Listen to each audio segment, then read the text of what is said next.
Everyone wants to talk about big trades and blockbuster signings, those flashy moves that flood your feed and make headlines for days.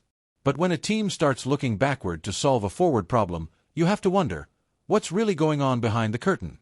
Something isn't adding up, and fans are finally starting to notice.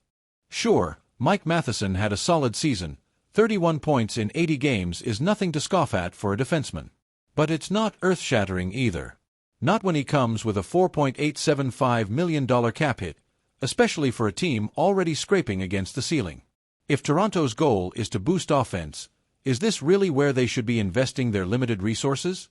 Adding scoring from the back end only makes sense if you've exhausted every realistic option up front. And that idea? That's where things start getting a little uncomfortable for Leafs fans. According to a pitch from Heavy.com, Toronto would give up Simon Benoit, RFA Nick Robertson, and a third-rounder in 2028 for Matheson. At first glance, it feels balanced young pieces for a proven vet. But when you dig deeper, it gets messy.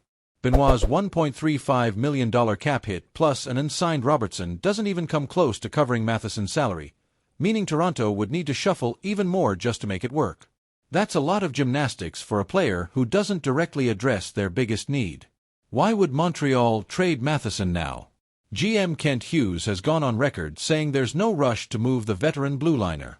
They aren't exactly in cap hell, and Matheson, while not essential, isn't a liability either.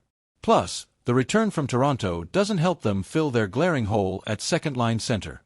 In fact, it feels more like they'd be doing the Leafs a favor, just to stash some prospects they don't truly need.